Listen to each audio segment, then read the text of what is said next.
Baik, bismillahirrahmanirrahim. Assalamualaikum warahmatullahi wabarakatuh. Kembali kita melanjutkan kajian bahasa Arab.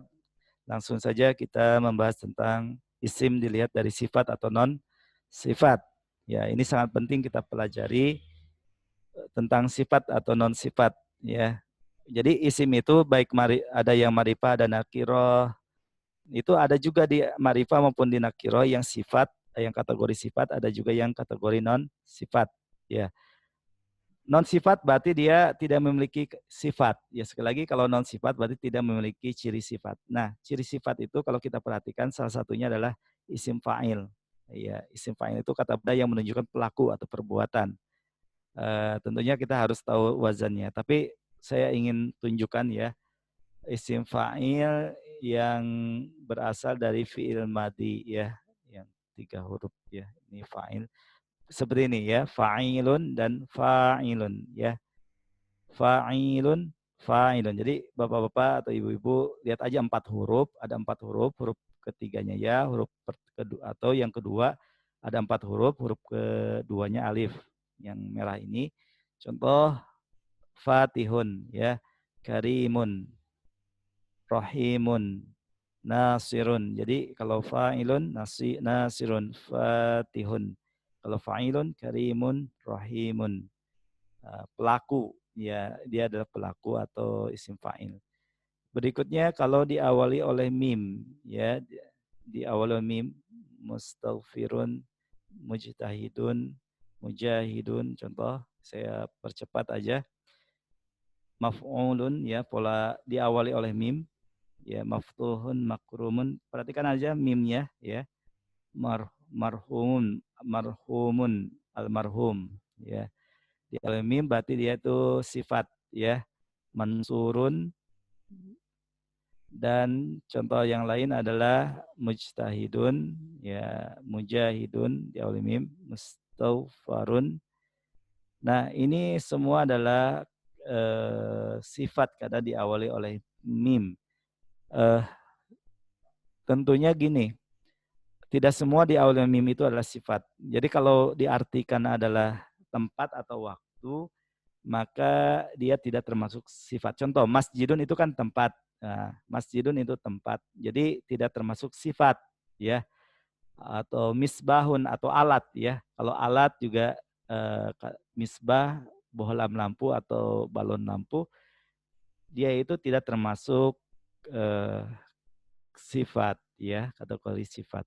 Jadi hati-hati, tapi kebanyakan di awal mim itu adalah sifat. Berikutnya ada 4 huruf juga, isim tafdil namanya, 4 huruf juga. Yang pertama diawali oleh a, perhatikan ini tambahnya a. Yang kedua diakhiri oleh alif bengkok, 4 huruf yang diakhiri alif bengkok atau alif layyinah ya, alif bingkang gitu. Kalau orang Jawa bilang alif bingkang, alif layyinah. Contoh afdolu dan fudla. Apa bedanya kalau pola ini dengan pola ini? Kalau pola ini untuk laki-laki, ini untuk pola untuk perempuan. Jadi menunjukkan paling atau lebih, afdolu lebih utama, ya.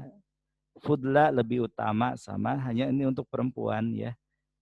Akbaru dan kubro. Allahu akbar, akbar, akbaru ini dia untuk laki-laki ya. Kalau misalnya kalau untuk perempuan, contoh ada tamar butohnya kiamah, kiamah kubro, kiamah, kiamah sugro. Nah, kalau asgaru berarti dia untuk laki-laki. Jadi kalau 4 huruf berarti dia sifat ya. Yang terakhir adalah isim mubalaghah. Isim mubalaghah ini dia memiliki rumus yang memiliki arti paling atau sangat ya. Atau kalau dia termasuk sifat Allah, maha ya.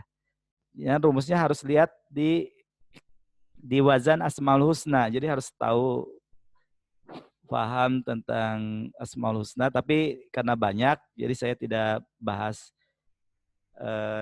panjang lebar. Ini salah satu polanya, fa'alanu, fa'ulun, fa'alun, syakurun. Ya, contoh fa'ulun, syakurun, ghafarun, ghafa'alun, saburun. Contoh fa'alanu. Ya, fa'lanun yes. Bukan saburun masuk ke sini ya. Ghadbanu ya, ghadbanu fa'lanu ya, ghadbanu ini orang yang sangat pemarah ya. Sangat-sangat pemarah. Tawwabus sangat atau maha penerima taubat. Ini masuk ke sini. Jadi banyak kalau lihat di Asmaul Husna, lebih tepatnya lihat di Asmaul Husna. Akan tetapi ini jarang-jarang muncul ya, jarang-jarang muncul. Sekali lagi, kalau kita lihat lebih tepatnya adalah di bagian apa di rumus ya. Yang mudah-mudahan bisa tidak terputus ini kalau ganti ini ya. Nah, di sini sebetulnya. Ya, tidak bisa share lagi. Baik, itu saja yang bisa saya sampaikan. Mungkin di rumus, di file rumus itu ada yang lebih sederhana lagi ya. Hanya ya kalau ini lihat hanya sedikit ya. Kalau di sini kecil fa'ilun af'alu fu'la di awal mim di akhir oleh ya nisbah. Oh ya, satu lagi sebetulnya yang termasuk sifat itu kalau diakhiri ya nisbah namanya, ya sifat, ya tambahan, yakni contoh bisa yata ya Ahmadiyun. Jadi ya-nya ya tambahan, jadi ya yang ditasdid. Nah, kalau perempuannya ditambah tamar butoh Ahmadiyun, Islamiyatun. Jadi ini untuk perempuan, sifat untuk perempuan. Contoh daulatun Islamiyatun, daulah negeri Islam. Karena sebelumnya yang disifatinya bertamar butoh, maka ininya bertamar butoh, daulatun Islamiyatun. Fikrun karena tidak bertamar butoh, Islamiyun, pemikiran yang Islami. Ya, jadi pemikiran yang dinisbatkan kepada Islam. Jadi pendapat-pendapat yang dinisbatkan kepada Islam. Ya, dinisbatkan kepada sumber hukum Islam baik Al-Quran atau As-Sunnah. Nah, jadi kalau dinisbahkan kepada Al-Quran As-Sunnah berarti fikrun Islamiyun, berarti pemikiran yang masih Islami. Ya, walaupun kalau tidak dinisbahkan kepada Al-Quran As-Sunnah maka tidak Islami. Ya, contoh kalau demokrasi, kalau dinisbahkannya kepada Plato dan sebagainya, maka tidak ada istilah demokrasi Islami.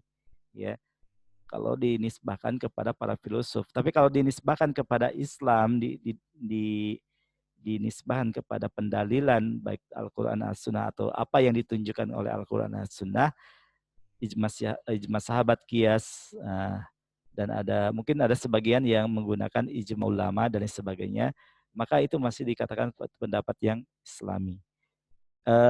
Itu saja yang bisa saya sampaikan di kesempatan ini yang berkaitan dengan sifat ya, sifat isim sifat ya. Bagaimana penerapannya tentunya kita harus tatap muka di Zoom, mungkin ya kita banyak latihan di kitab-kitab. Kategorikan kata tersebut sifat atau non sifat, baik yang itu ma'rifah maupun yang nakiroh. Sekali lagi itu saja yang bisa saya sampaikan. Billahi taufiq wal hidayah. Wassalamualaikum warahmatullahi wabarakatuh.